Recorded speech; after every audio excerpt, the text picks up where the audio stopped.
Midi à tous.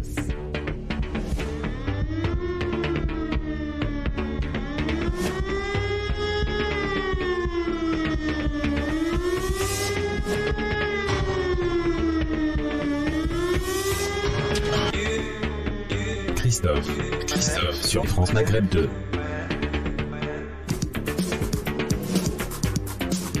Bonjour à toutes, bonjour à tous, ravi de vous retrouver sur France Maghreb 2, votre émission de référence. Ça s'appelle évidemment le LGF, le Grand Forum, mais vous demandez la question suivante, quel est le programme? Eh bien, vous n'allez pas tarder à le savoir, même maintenant. On va parler de quoi aujourd'hui? Eh bien, on va parler d'une extension possible à craindre de la guerre en Ukraine. En effet, c'est un sondage qui est paru là, qui indique que les Français sont très inquiets d'une possible extension de la guerre en Ukraine. On fera le point dans un instant, on en discutera même, on en débattra avec nos amis ici en plateau. L'Algérie qui sanctionne l'Espagne. Oui, mais pourquoi? Eh bien, on fera le point là aussi sur cette question. Et puis, actualité française, Renaissance. Donc En Marche, c'est mort, hein. C'est Renaissance maintenant. Renaissance face à NUP. Le match est lancé. Et on peut faire nos pronostics, évidemment. On en reparlera tout à l'heure. Le zapping, bien entendu, et le quiz. En toute fin d'émission, c'est parti pour votre LGF. Avec vous, amis auditrices, auditeurs, en nous appelant au standard de la radio 01 40 33 9000. 01 40 33 9000. Bienvenue à tous, les amis. C'est parti pour le LGF. Le Grand Forum, Christophe Rowe, sur France Maghreb 2. Le Grand Forum. Et je dois dire qu'on commence ce vendredi d'après Ramadan par un exploit. C'est Farid Tamsamani qui est à l'heure. Exact. Et ça, quand même, ça a le mérite d'être signalé. Comment ça va, mon Farid? Ça va et toi, Christophe? Bonjour à tous. Bonjour, mon Farid. Et t'es même le premier. Ouais, c'est assez... Je crois que c'est la première fois. C'est assez rare. Non, c'est pas la première fois, mais c'est déjà, en tout cas, intéressant de le signaler. Merci à toi, mon cher Farid. Merci à toi. Comment va la Kato aussi et tout. Ça va, c'est bien passé, les fêtes de l'Aïd? Alhamdoulilah. Bon. Tranquille. Nous voici repartis avec nos travers d'après Ramadan. Oui, malheureusement. Bah oui, malheureusement, c'est propre à l'être humain. Hein. Ouais, mais justement, ça ne doit pas servir à ça le Ramadan, justement. Bah oui, c'est qu'on doit essayer d'en tirer pour après un minimum de meilleures réactions sur pas mal de choses. Bon, on est dans l'intelligence économique avec notre ami Farid. En particulier, oui. En particulier, oui, bien sûr. Tu seras rejoint par Tarek Mami, que tu connais bien. Les débats sont assez agités ensemble, c'est bon. Et puis Smaïn Tefour aussi, notre journaliste Adjarek qui sera avec nous dans quelques instants sur France Maghreb 2. Évidemment, le LGF, c'est plus de débats avec évidemment vous, chers amis auditrices, auditeurs. Vous nous rejoignez en nous appelant parce que vous prenez part à cette émission en débattant avec nous au 01 40 33 9000. C'est le numéro de téléphone du standard pour pouvoir nous rejoindre et pouvoir accéder à l'antenne et discuter un petit peu avec nous. On échange, on débat ensemble, évidemment, alors que un retardataire est arrivé. Et oui, un retardataire. Notre Farid est à l'heure. Il fallait bien qu'il y ait un retardataire. N'est-ce pas, mon cher Farid? Exactement. Et pour la première fois, c'est pas moi. Ouais. Donc je dois dire... Vas-y, balance. Balance, oui, bien sûr. Ouais. Notre cher Tarek Mami, effectivement, est arrivé après. Voilà, après moi. C'est ça. Voilà. Ce qui est un comble, quand même. Monsieur Mami, bonjour. Bonjour, cher Christophe. J'ai oublié de m'emmener mon horloge. Parce que je vais mettre les décomptes de nombre de minutes que j'ai en retard par rapport à mon ami. Ouais, on va s'arrêter là. Bon. Parce qu'il n'y a pas besoin de jouer. Il n'y a pas besoin d'horloge. Exactement. Alors, sachant que vous savez que j'ai cru comprendre que l'horloge, je ne sais plus comment on appelle ça, vous savez qu'il y a une atomique. Non, oui, elle est atomique, c'est vrai. Celle-là, on l'a dans le studio. Eh bien, il semblerait que le numéro de téléphone qui permettait de donner l'horloge... quelque chose qui était gratuit, oui. Eh bien, ça va s'arrêter. Ah oui. Ouais. Il y a autre chose qui va s'arrêter, c'est la série. C'est la faute des musulmans ou la faute de Poutine? Je sais pas. Alors, ça s'appelle l'horloge atomique.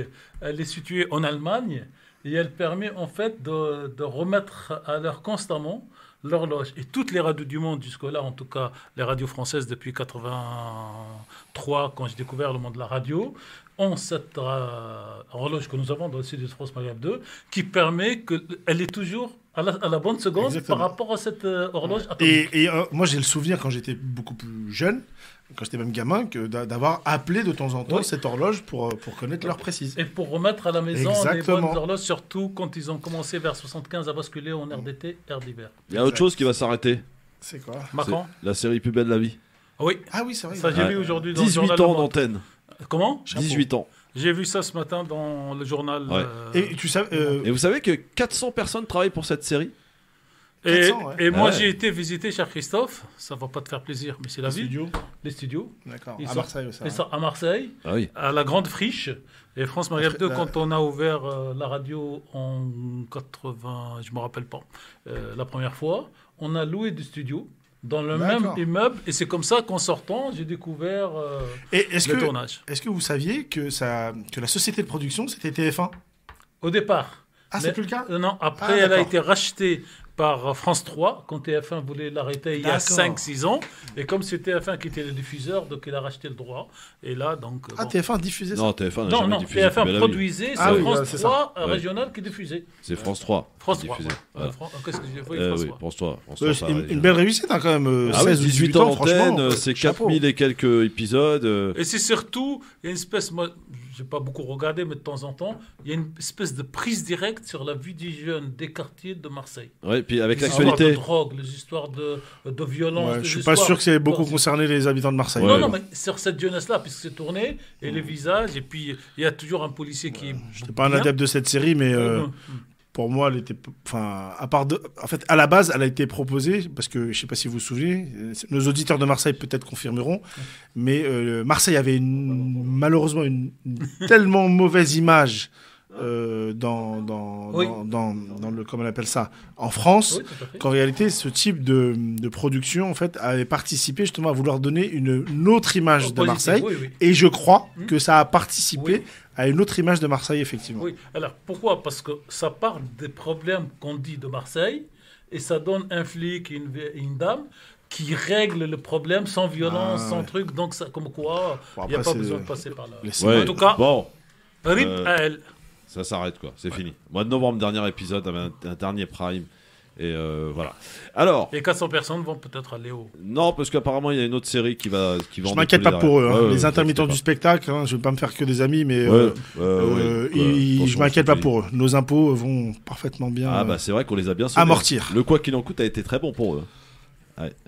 Alors, premier débat, premier sujet les amis.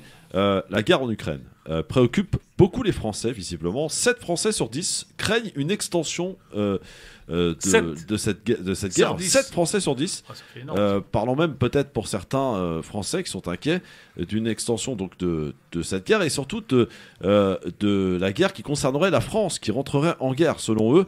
Je propose d'écouter, avant d'entamer le débat, Anne-Laure Marchand de l'Institut de sondage CSA qui explique qui sont ceux qui sont les plus inquiets par cette situation. Écoutez, c'est très intéressant. C'est près de 3 Français sur 4 qui se disent inquiets en fait de cette possible globalisation du conflit, dont un quart, 24%, pour qui c'est une inquiétude même très forte. Ça rejoint d'autres études qu'on a pu mener récemment. Je pense notamment au baromètre des préoccupations des Français qu'on mène pour le journal du dimanche. Et pas plus tard que la semaine dernière, on pouvait voir que la guerre en Ukraine était aujourd'hui la 2e préoccupation des Français, juste derrière le pouvoir d'achat. Vous voyez que juste derrière le pouvoir d'achat, c'est la préoccupation des Français, cette guerre en Ukraine, Farid. Oui, je suis un peu étonné. Bah oui, mais moi aussi, d'ailleurs, en lisant ce sondage. Est-ce qu'il faut craindre une extension de cette guerre en Ukraine, une généralisation de cette guerre en Ukraine au vu de ce qui se passe? On va juste faire une petite aparté. Il y a Poutine qui a eu un petit peu les chocottes là pour le coup, parce qu'il y a Lavrov qui a, vous en souvenez, vous avez entendu parler de cette polémique, qui a parlé que Hitler aurait eu du sang juif. Ça a fortement déplu à Israël. Du coup, Poutine a été obligé de présenter ses excuses. Bon, je sais pas si c'est vrai ça. Oui, c'est vrai. D'accord. C'est un fake. Ah, je sais pas C'est si. un Je sais fake, pas je si vous vous ai- êtes un fake, monsieur Lamy. Attendez, c'est je vous repris ai- par la presse. La Donc, presse, la ah presse, oui. la presse Non, est mais libre la en presse- France. ah oui, la presse est est libre, mais bon, Je vous ai envoyé hier dans notre groupe de radio le communiqué du Kremlin en anglais qui explique que cette question n'a pas été abordée. Donc, il faut croire la presse française qui en parle. Alors, c'est pas la presse française d'abord qui a soulevé. Si, c'est non, la mais- presse française. non, C'est la presse c'est pas- israélienne. ouais, merci. C'est d'abord la presse reprise par la israélienne. presse française, oui. Exactement. Oui. Ce qui est certain, c'est que les propos de Lavrov, eux, ils sont vérifiés. Oui, tout à fait. Voilà. Et il les confirme et les affirme. Exactement. Vous dites, Tarek Pami, que Poutine s'est jamais excusé. Non, mais moi, ça me choque pas. Non, Ça me mais choque d'accord, pas qu'il ait moi, un je veux bien, communiqué de moi, presse Oui. qui dise qu'il n'a pas dit ça. Oui. Ça me paraît normal quand on est président d'un pays comme la Russie. Ouais. Maintenant, la réalité, c'est quoi? La réalité, c'est que personne ne saura vraiment s'il s'est excusé ou pas. Et même s'il n'a pas formulé des excuses précises, il a probablement arrondi les angles par rapport aux propos de son ministre des Affaires étrangères. Et moi, ce que je veux essayer, en tout cas, d'analyser, c'est que les propos du ministre des Affaires étrangères, Lavrov, en réalité, elles disent quelque chose. Elles disent une certaine fébrilité, selon moi. N'oublions pas que l'État d'Israël a joué dans ce conflit-là, a essayé en tout cas de jouer ce qu'on appelle des intermédiaires pour essayer d'avoir un cessez-le-feu, etc. Qu'elle le joue d'ailleurs toujours à l'heure où on parle. Et donc du coup, il y a aussi en parallèle, alors on va peut-être aborder dans le fond la question du conflit, mais il y a aussi en parallèle le fait que, sans rentrer forcément dans une posture ou une autre, que globalement, ça se passe pas exactement comme le Kremlin l'avait souhaité, tout simplement. Alors, 2 éléments de compréhension. Le premier élément de compréhension est que Israël regarde d'une manière vigilante la présence de plus d'1 million de Russes supposés juifs en Israël, puisqu'il y a eu près de 2 millions de personnes qui sont parties de l'URSS vers la Russie, et beaucoup disent qu'ils se sont présentés comme juifs pour pouvoir partir, mais qu'ils ne le sont pas. Donc comment cette communauté assez importante, 1 million sur 7 au minimum, va réagir? La deuxième, c'est un vieux conflit, donc dans la façon de réfléchir des soviétiques et des Russes sur la question juive, bien que beaucoup de citoyens juifs ont participé activement à la révolution bolchevique de 1917.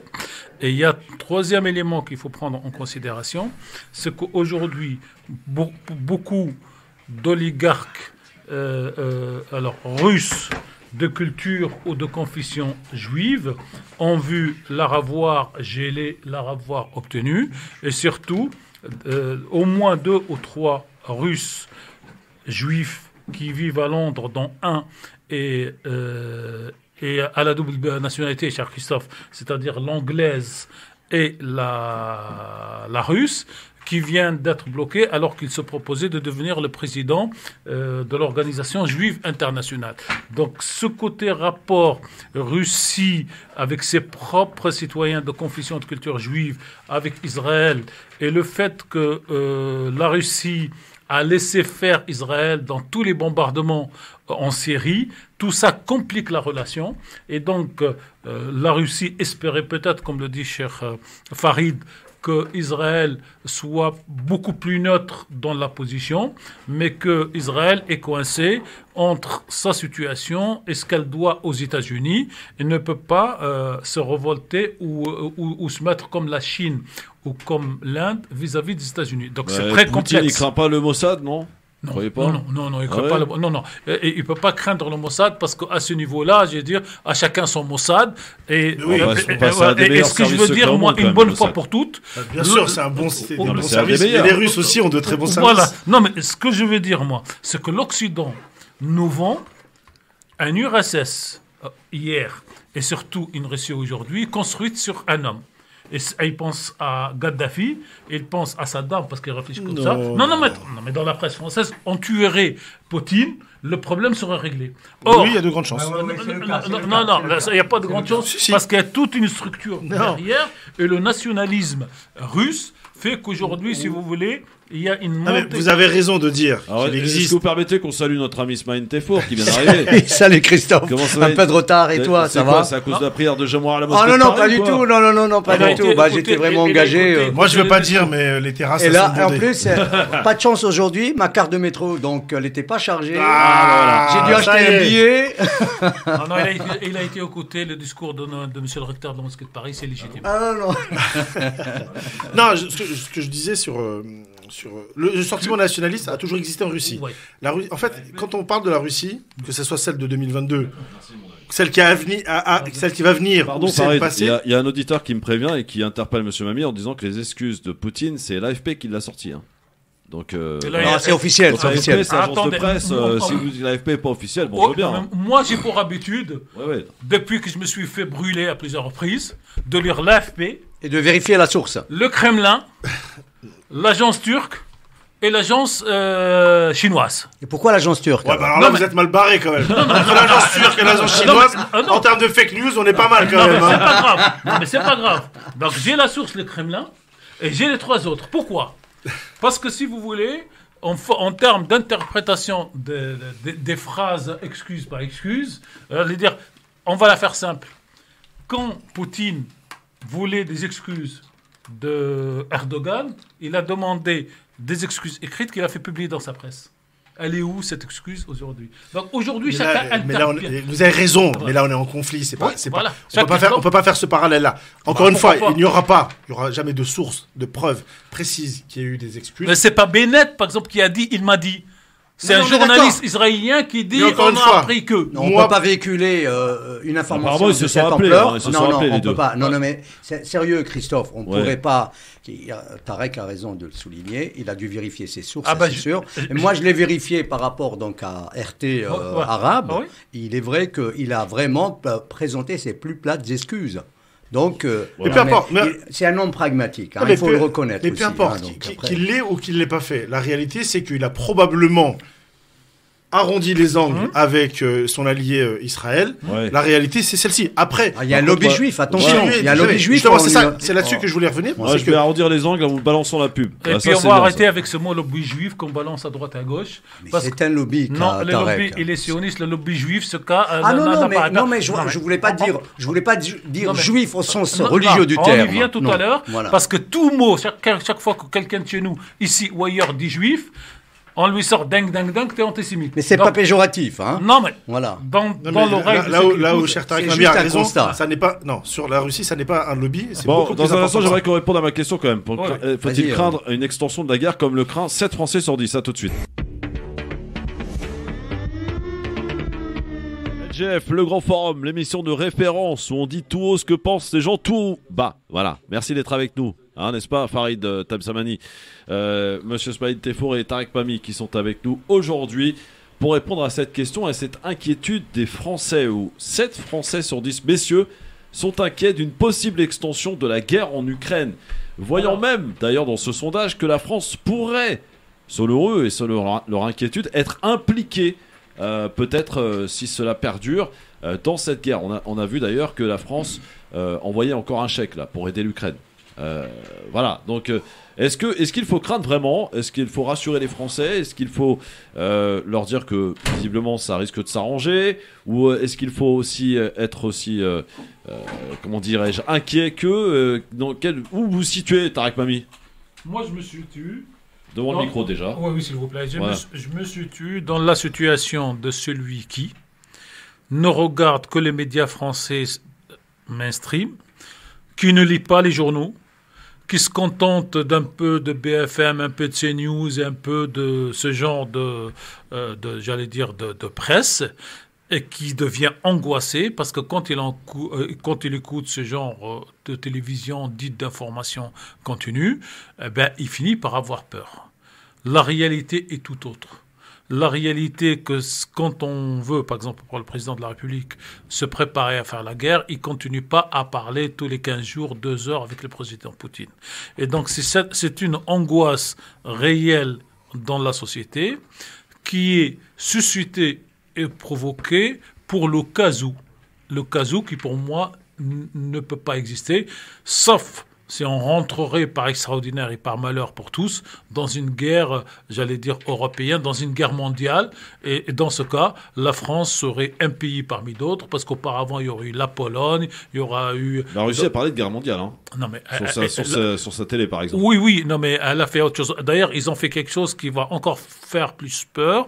Je ne sais pas si ça va se passer lundi 9 ou pas. Ah, le 9, oui. Le 9 Oui. mai, c'est une date importante. Et ils vont sortir le fameux avion russe construit pour résister aux frappes nucléaires et dans lequel serait le président et le chef d'état-major et qui pourrait voler pendant 2 semaines et que par terre donc le pays serait détruit et pas cet avion-là. Mais je pense que la Russie rentre dans une position d'enchère politique parce qu'elle se retrouve face non pas à l'Ukraine mais à l'Ukraine, plus l'Europe, plus les États-Unis. Il y a même 3 articles dans le Je monde. dirais même les États-Unis plus l'Europe. Non, mais, dans le bon oui, sens. mais tout à fait, si vous voulez, cher Christophe. Et je conseille aux auditeurs de France Maghreb 2 d'acheter ou de trouver 3 articles dans le journal Le Monde, qui est le journal le plus sérieux de France pour moi, dans lequel on est en train d'expliquer qu'en réalité, ça serait l'armée ukrainienne et pas l'armée soviétique rouge qui aurait libéré les camps de concentration nazis dans lesquels il y avait donc toutes ces personnes horriblement assassinées, dont les juifs. Et on explique par le fait que le chef du groupe qui était dans l'armée rouge, était ukrainien. Comme si en 1945, il y avait dans l'armée rouge une armée ukrainienne, une armée de Géorgie. Le contexte n'était pas le même. Voilà. Tarek. Et donc, si vous voulez, quand vous lisez des articles comme ceux-là, y compris dans le journal Le Monde, et que vous-même, vous n'avez pas donc cette connaissance historique que vous cherchez pas, vous retenez, c'est pas l'URSS qui a donc libéré les camps, c'est l'Ukraine, et vous construisez tout ça. Et donc, vous dites À ce moment-là, on va dire que ce sont les tirailleurs marocains. Non, ils sont musulmans et arabes, ils comptent pas dans l'histoire. D'ailleurs, on parlera tout à l'heure, cher Christophe, de ce 3e 8 mai que j'ai découvert personnellement, que je ne connaissais pas, qui va avoir lieu donc ce dimanche à Paris. Celui-là, c'est le 8 mai des Sénégalais. On en parlera tout à l'heure. Ismaël, est-ce qu'il faut craindre une extension de la guerre en Ukraine? Voilà, les Français sont inquiets. Ça vient d'ailleurs derrière le pouvoir d'achat quand même. Hein. Absolument. On est très loin de l'insécurité. Hein. Oui, absolument. En fait, on peut comprendre ces craintes. Par contre, au plan militaire, il est vrai que le conflit risque de métastaser. Quand on voit, par exemple, que des hélicoptères russes violent donc l'espace aérien de la Finlande et de la Suède, 2 pays membres de l'Union européenne, si ces 2 pays décidaient ou seraient intégrés donc à l'OTAN, s'il y aurait donc des incidents de cette sorte, c'est-à-dire des incursions russes dans l'espace européen, il risque d'y avoir une escalade. Donc les Européens seront obligés de riposter quelque part. Et c'est ça qui fait qu'aujourd'hui... En fait, on est avec des si, quoi. Si, c'est normal, on part avec des si, parce qu'on n'en est pas là encore. Mais Christophe, si, donc c'est la condition, bien sûr. Il y a des conditions, donc il y a des éventualités. Toujours est-il que... Et ce qui se passe actuellement en Russie, le problème, c'est que Poutine ne veut pas d'une guerre d'usure. C'est ce que les Américains veulent, justement. Ils veulent donc épuiser la Russie. Ils veulent même la morceler, paraît-il. Et c'est ça qui fait que les Russes pourraient perdre donc patience et passer à la vitesse supérieure. Farid, l'extension de la guerre, est-ce que tu partages l'inquiétude des Français? Alors, il y a 2 choses. Il y a soit l'extension de la guerre, soit le fait que la France puisse intervenir. Il y a les deux. Hein. Il y a les deux pour les Français. Les deux, mais c'est des choses différentes. L'extension de la guerre jusqu'à la France, je n'y crois absolument pas. Par contre, que les gens puissent imaginer et donc avoir peur que la France puisse intervenir de près ou de loin sur ce conflit-là, oui, ça c'est fort possible. Je rappelle que la France est déjà sur des théâtres militaires ailleurs sur la planète, que ce soit en Afrique ou ailleurs, c'est déjà le cas. Voilà, ou en Syrie par exemple. Donc du coup, en Ukraine, moi, ça j'ai envie de dire, ça serait logique. Ça serait non souhaitable, mais ça serait logique. Je rappelle que la France fournit déjà de l'armement.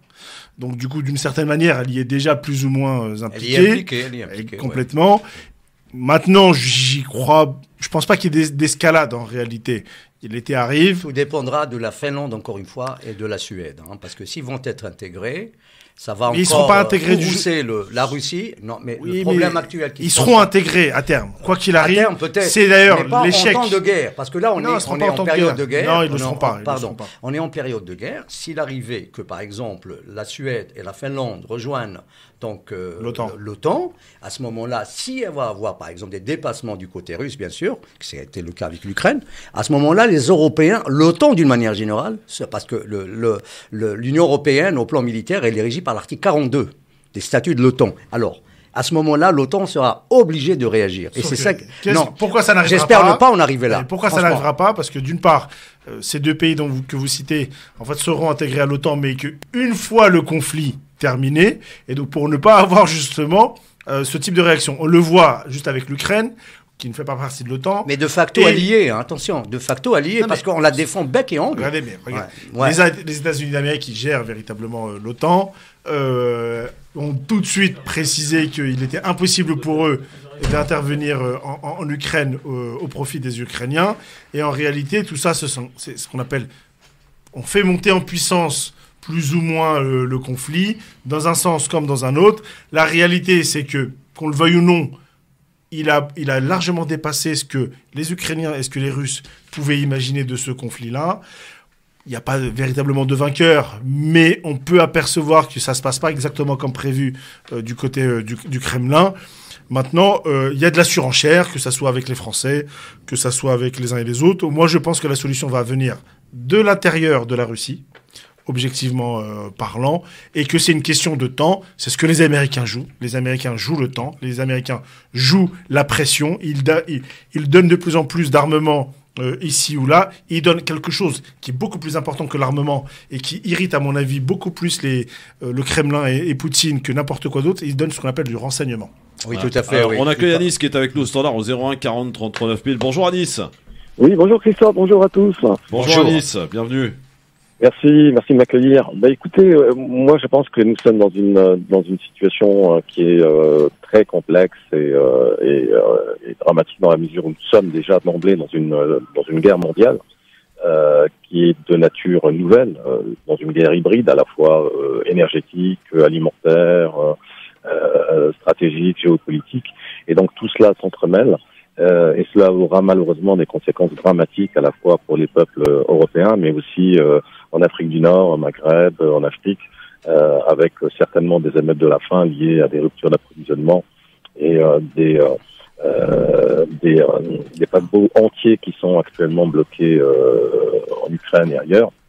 On est là face à une lutte entre différentes factions oligarchiques qui se confrontent dans une confrontation sur fond messianique, parce que ce que je dis là est tout à fait référencé pour ceux que ça intéresse.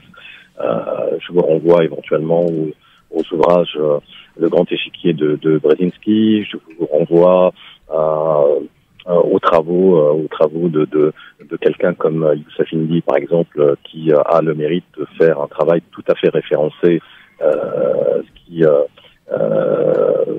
permet de vérifier sur pièce toutes les déclarations et les thèses liées à ce conflit.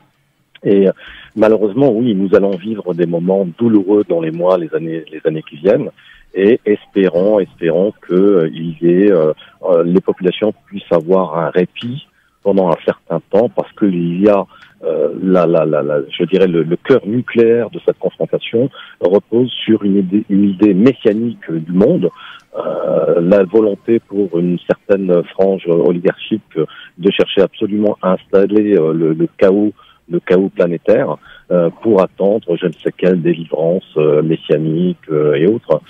Donc nous avons affaire à des gens qui peuvent apparaître comme étant tout à fait rationnels, mais qui croient en des choses qui sont des croyances religieuses. Donc le fond de cette affaire est un fond religieux sur fond de géopolitique, et d'un point de vue concret concernant les populations, à mon avis, nous allons vivre un très mauvais moment pendant quelque temps. Bon, alors Anis, juste puisque vous avez évoqué le Grand Échiquier, je ne sais pas si vous avez eu Le Grand Échiquier, c'était une émission d'Henri Chapi. Non, le Grand Échiquier, Brzezinski. C'est Zbigniew Brzezinski, d'origine polonaise d'ailleurs. D'origine polonaise, conseiller un petit peu l'autre Kissinger. L'autre Kissinger. Je ne sais pas si vous avez eu l'occasion de lire le dernier texte de Brzezinski, une quinzaine de jours avant sa mort. Si vous ne l'avez pas encore lu, tapez sur Google, j'espère que vous le trouviez. Et vous avez le Brzezinski d'avant la mort écrit le contraire de ce que Brzezinski dans son livre écrit. Dans son premier livre, il écrit que si on veut faire disparaître de la Terre l'URSS, l'Union soviétique, la Russie, tout ça, en tant qu'empire, il faut lui arracher son cœur qui est l'Ukraine. 15 jours avant de mourir, il dit si on veut avoir la paix dans le monde et la stabilité mondiale, il faut laisser l'Ukraine plutôt dans le giron de la Russie. Donc Brzezinski, il faut le lire dans les deux facettes. Et il rajoute que la domination américaine peut et doit se maintenir par sa monnaie, parce que l'hégémonie mondiale se fait aujourd'hui par ce biais-là.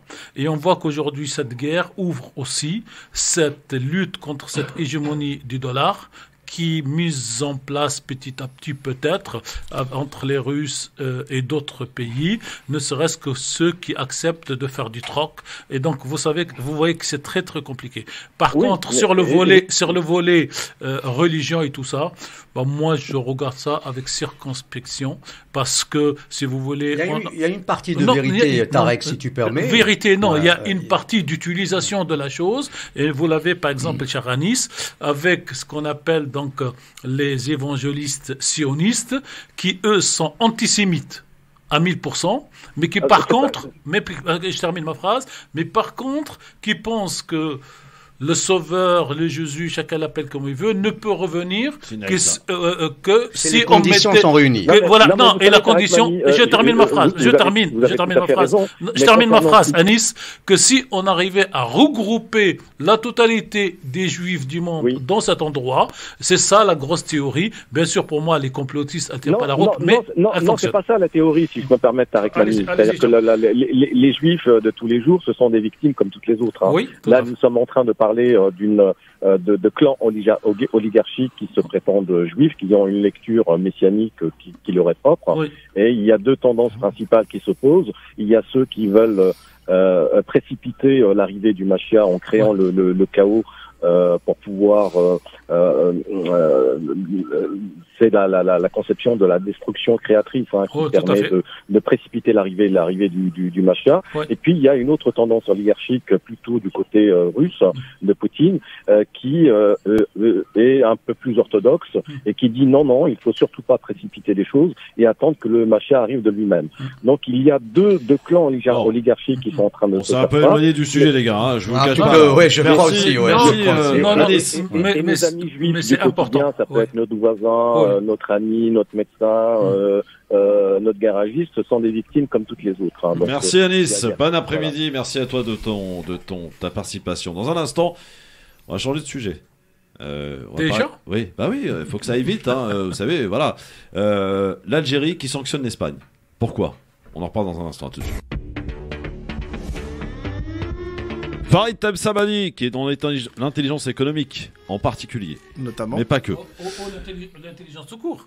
Oui, mais là, en l'occurrence, c'est l'intelligence artificielle, l'intelligence économique. Bon, ça veut tout dire et rien dire, mais c'est pas l'intelligence artificielle. Non, je sais, ça n'a rien à voir. Bon. Mais sur ton sujet, il y a aussi de l'espionnage dans l'intelligence. Quoi ? Tu nous espionnes, Farid ? Non, mais dans l'intelligence économique, il y a pour t'espionner. Tu travailles pour qui ? Je travaille pour moi. Pour lui-même. D'accord. C'est déjà pas mal. Tu n'es pas un agent ? Si, moi, ça dépend combien tu me payes. C'est un agent de son cabinet. Moi, je suis prêt à évaluer toute mission. Très bien, d'accord. C'est bon à savoir. Smaïn Tefour est avec nous, journaliste, ainsi que Tarek Pami aussi. Alors, on va parler de l'Algérie. L'Algérie qui sanctionne l'Espagne. Mais pourquoi ? Pour le football ? Reportage. Non, pas du tout. Je crois que c'était la Coupe du Monde. Ça menace à exécution en fermant son marché aux produits espagnols et en augmentant le prix du gaz fourni à l'Espagne, quelques semaines après la décision de Madrid de soutenir le plan d'autonomie du Sahara occidental. L'Algérie maintenant donc, est contrainte d'utiliser ses armes pour essayer de ramener l'Espagne vers la sagesse politique et diplomatique. Parce que le gaz peut être utilisé comme une arme, les achats agricoles de l'Espagne aussi comme une arme.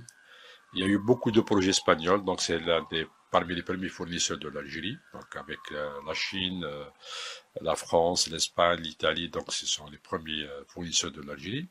Et donc elle aura des sanctions très sérieuses. Les économistes estiment que l'Espagne doit reconsidérer ses positions politiques vis-à-vis du Sahara occidental afin que les relations algéro-espagnoles reviennent à la normale. Je pense que l'Algérie est en train de manœuvrer actuellement pour donner un peu de temps aux Espagnols de réfléchir sérieusement.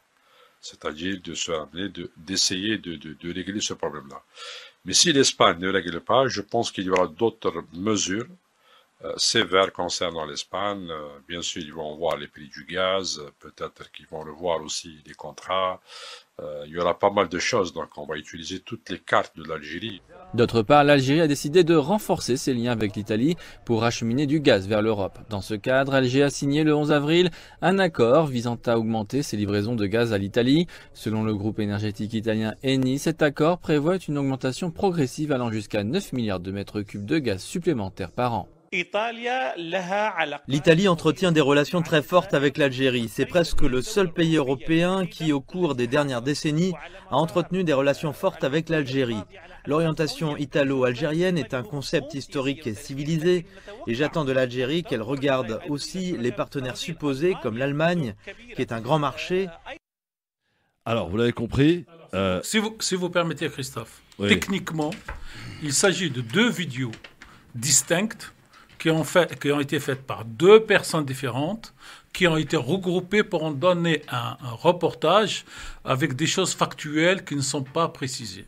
Ce qu'il faut préciser, c'est que dans les accords entre l'Algérie et l'Espagne, il y avait un prix préférentiel dans la vente. Et donc, quand on vient dire l'Algérie va augmenter le prix, l'Algérie va augmenter, l'Algérie n'augmente pas le prix. L'Algérie, elle va dire aux Espagnols, vous aviez un prix préférentiel parce que nous avions des rapports préférentiels. Aujourd'hui, vous allez acheter au prix du marché.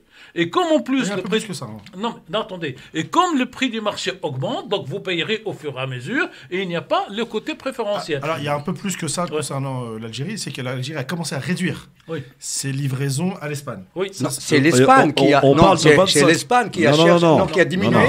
Je peux vous donner des chiffres, Christophe. Je peux vous donner des chiffres. 25%. 25%, ils prévoient de réduire à 40%. C'est les Espagnols qui prévoient de réduire. Non, c'est pas les Espagnols qui envoient du gaz à l'Algérie. Non, après. C'est pas les Espagnols qui pompent le gaz en Algérie. Attendez, que les choses soient claires. C'est l'Algérie qui exporte via donc le GME. Enfin, ça c'est plus le cas maintenant parce que l'Espagne va le Maroc. Il y avait 2 gazoducs, un qui passe par le Maroc, l'autre le Maroc qui passe par la est arrêté le 1er. Il a cessé depuis le 1er novembre 2021. Qui était la fin du contrat. Voilà. Maintenant on a le Gazmed. En vérité, beaucoup plus. On a le Gazmed depuis très longtemps. On a le Gazmed, au fait. Maintenant c'est sur livraison directe, qui fait que les Espagnols ont plus ou moins, enfin après reste à vérifier. Il paraît que les Espagnols ont détourné cette fourniture de gaz en faveur des Marocains, ce qui a un peu courroucé les Algériens. Le contrat qui existait... Oui, mais c'est ça, il a raison. Non, le contrat c'est pas comme ça que ça se passe. Après c'est à vérifier. C'est pas comme ça que ça se passe. Le contrat qui existait ne précisait rien. L'Espagne est propriétaire du gaz qu'elle achète. Point. Elle le donne gratuit, elle le jette à la mer, c'est sans problème. Non, il faut aller au-delà de ça. Mais les Algériens les menacent justement de stopper la livraison. Les Algériens ont demandé à renégocier les clauses pour que ce gaz ne soit plus que espagnol. Mais avant d'évoquer ça, avant de parler du gaz algérien, il faut déjà comprendre ce que c'est l'économie de l'Espagne. Il se trouve que l'Espagne a une spécialisation dans la transformation du gaz. Qu'ils viennent d'Algérie, des États-Unis ou de Norvège. La réalité, c'est ça. C'est que c'est une industrie propre à l'Espagne. Ensuite, effectivement, le gaz, l'Algérie a toujours exporté son gaz, notamment une partie de son gaz, vers l'Espagne. Si je dis pas de bêtises, l'Espagne est dépendante de l'Algérie à hauteur d'à peu près 40% de son gaz. C'est ça, oui. Si je dis pas de bêtises, c'est à peu près 40%. C'est ça. L'Algérie, contrairement à ce que disait la personne dans le reportage, vous imaginez bien que les affaires étrangères, ou en tout cas le pays qui est l'Espagne, a changé de décision alors qu'elle a toujours été contre la position marocaine sur le conflit du Sahara occidental, du jour au lendemain. Une neutralité, depuis des années. Oui. En tout cas, elle n'a jamais été favorable. Elle n'a jamais été favorable.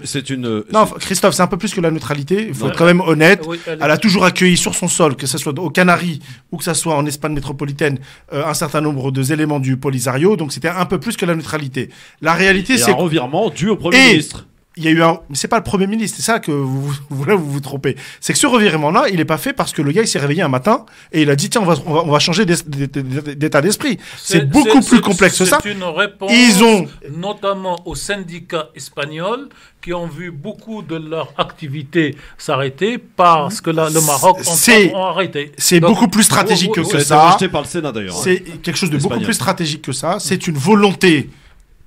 C'est une prospective à moyen et long terme de dire nous pouvons nous asseoir d'une certaine manière parce que nous avons les garanties des États-Unis d'Amérique d'être livrés sur le gaz algérien.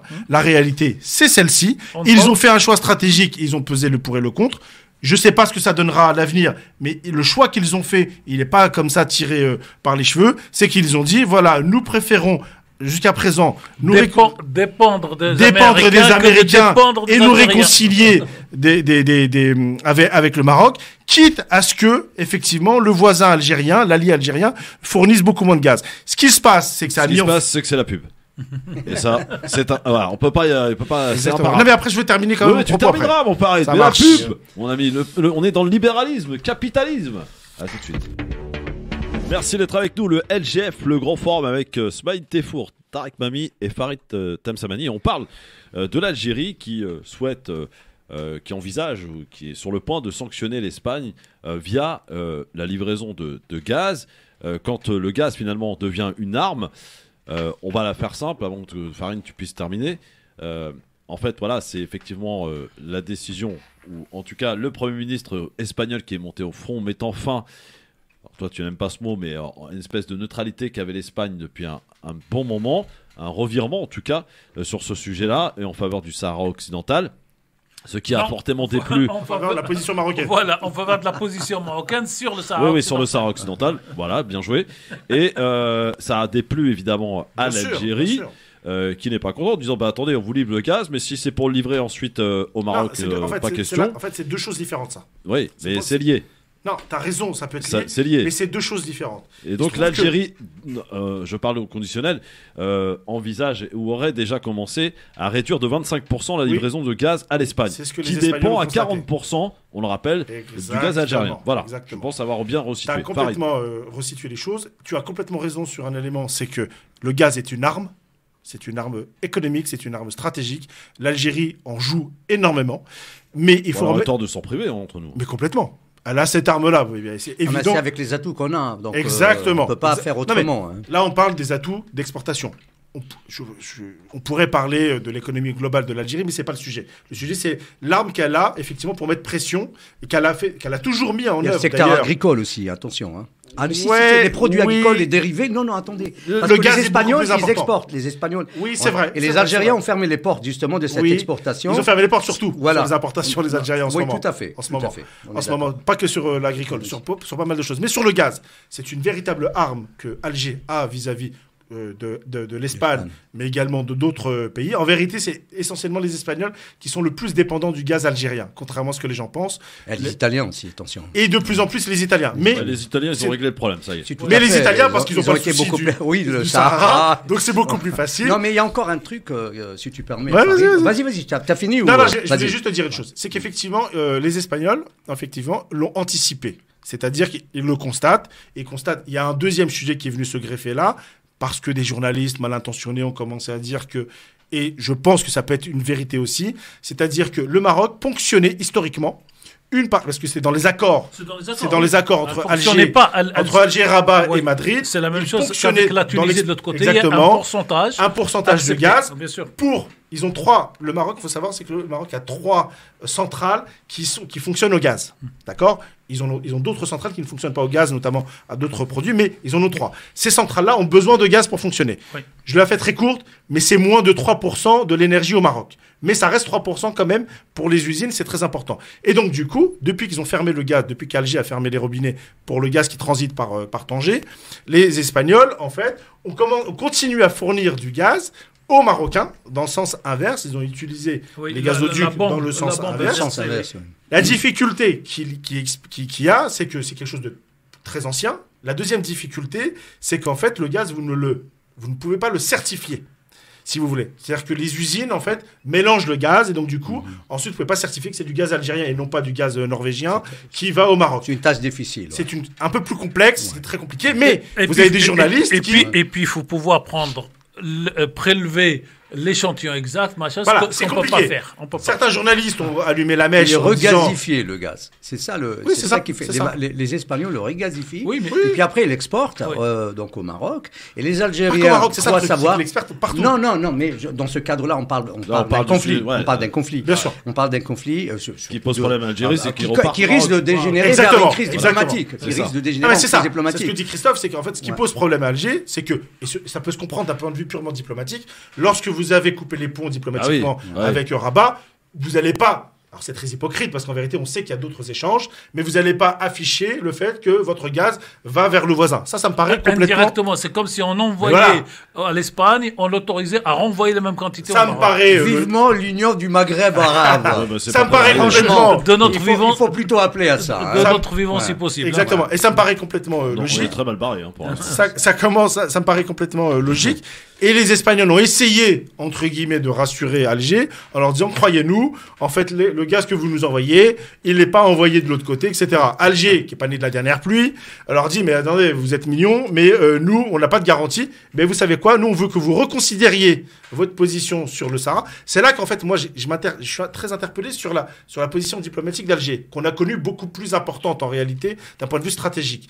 Là, au lieu de travailler différemment, ils disent aux Espagnols, non, il faut reconsidérer. Ah, vous voulez pas reconsidérer? Donc, on va commencer à diminuer nos exportations. Va au-delà, Farid. Ça va au-delà. Bien sûr, ça va au-delà. Je vais venir là. Ce que je veux juste, je termine là-dessus et après, je parle plus. Ce qu'il faut savoir, c'est que l'Espagne, c'est pas un petit pays. C'est quand la diplomatie espagnole prend un tournant aussi lourd de conséquences que l'appui sur le Sahara occidental de la position marocaine, c'est quelque chose de beaucoup plus important. Enfin, pardon, mais je te coupe, mais là, c'est quand même le Premier ministre qui se retrouve quand même assez isolé vis-à-vis de ce revirement. Je suis pas d'accord avec toi. Ah bah si. Non, je suis pas d'accord. Non, je suis pas d'accord. Il est isolé. Même le Sénat espagnol a rejeté. Christophe, il y a 2 jours. Il est isolé sur une logique, sur une autre affaire qui est Pegasus, qui est une histoire de... Oh, ça vient après. Non, c'est récent. C'est récent. Christophe, je vais te rassurer sur une chose. Je vais te rassurer sur une chose. Il va tomber, ce Premier ministre. C'est une question de semaines. C'est pas là pour me rassurer ou pas. Non, mais ce que je veux te dire, il va tomber, ce Premier ministre. Il risque même d'avoir des élections législatives anticipées en Espagne. Quel que soit le résultat, cette position-là n'évoluera pas à court et moyen terme. J'ai pas dit à l'avenir. À court et à moyen terme, sur le Maroc, elle n'évoluera pas. Parce que les garanties qui ont été fournies... En fait, les gens pensent qu'en fait, la diplomatie, c'est du commerce. En fait, on ne change pas de client ou de fournisseur juste parce qu'en fait, on s'est réveillé un matin. La diplomatie, c'est quelque chose de beaucoup plus lourd, de beaucoup plus stratégique. C'est pour ça que c'est beaucoup plus compliqué à manœuvrer. Et ce que je peux te dire, c'est qu'à court et moyen terme, cette logique n'évoluera pas. D'un point de vue de l'Espagne vis-à-vis du Maroc.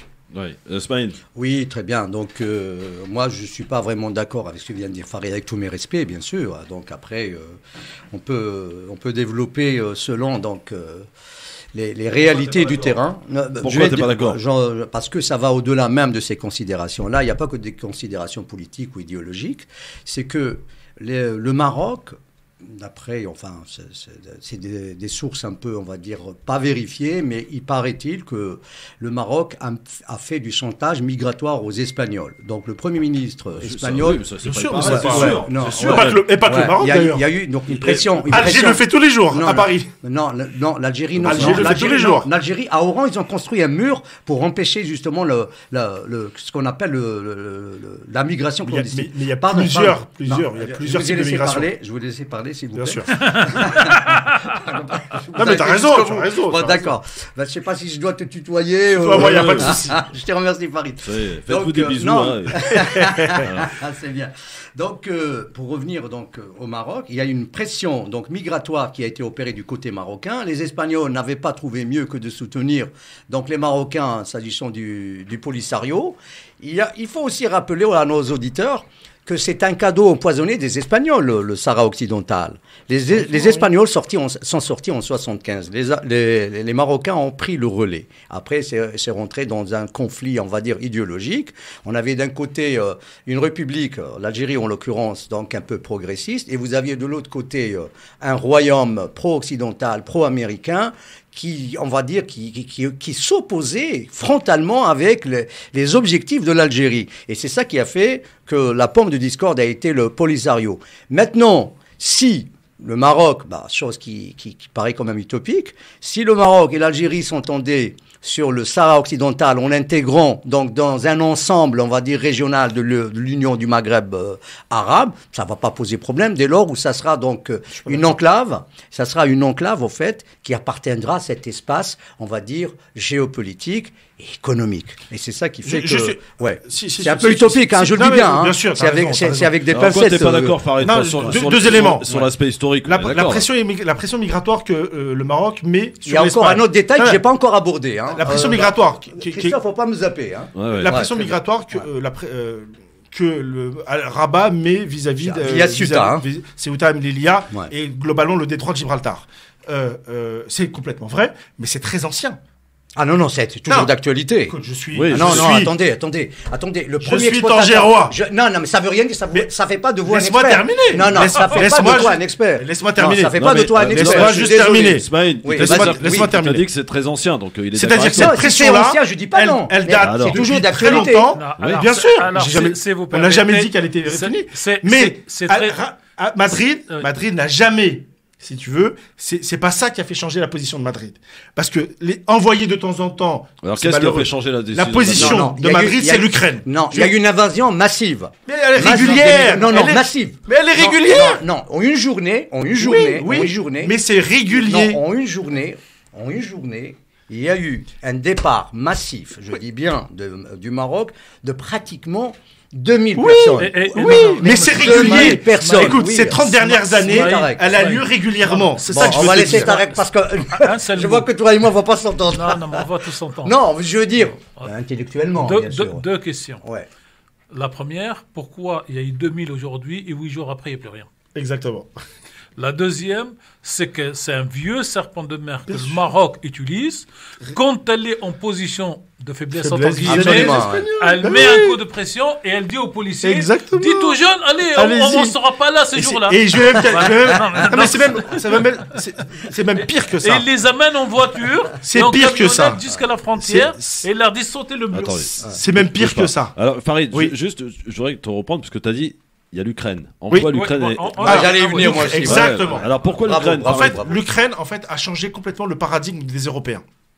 Pourquoi? Parce que les Européens, globalement, sont extrêmement dépendants du gaz russe. Oui. C'est clair. Donc, Enfin, clair, à des échelles différentes. Oui. bien sûr. L'Allemagne, 40%, la Je crois que France, c'est même... à peu non, près. l'Allemagne, c'est bah, beaucoup plus. Oui, hein. c'est L'Allemagne, entre- c'est 40. entre Non, c'est 20 beaucoup plus. Non, 40%. Entre Non, 20, c'est plus. C'est des chiffres officiels. En Après, c'est Europe, beaucoup plus. entre 20 et 70, C'est ça. Mais Mais ça les- dépend des Il pays. y a même Exactement. des pays qui en dépendent à 100%. Oui, hein. oui. Complètement. 99%. Complètement. La Hongrie. Et en fait, cette guerre-là, que, objectivement parlant, en Europe, les Européens ont été assez naïfs, je parle de l'Europe, de la construction européenne, tellement naïfs qu'ils se sont dit, plus jamais sur nos territoires, il y aura ce type de guerre.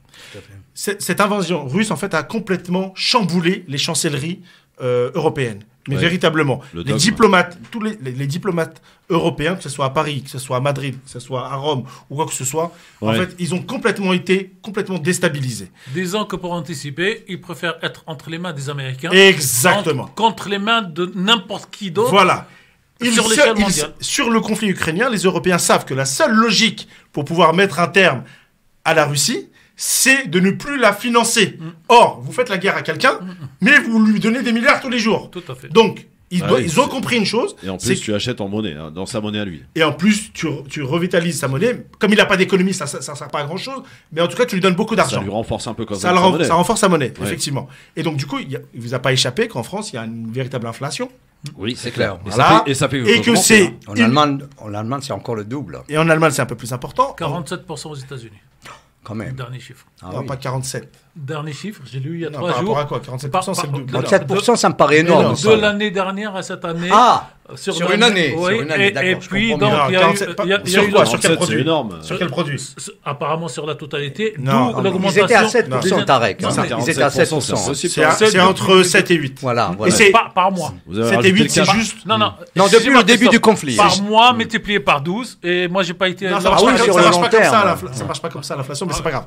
En tout cas, le conflit européen a complètement changé la donne. Les Européens, à juste titre, comme vous dites, cher Tarek Mami, ils disent « Nous préférons avoir une stabilité et quitte à payer un peu plus cher vis-à-vis des Américains que de prendre un risque vis-à-vis des Russes. » Et Parce- donc des Algériens. Et donc Et des donc, d'autres. l'Algérie, en fait, est un effet collatéral.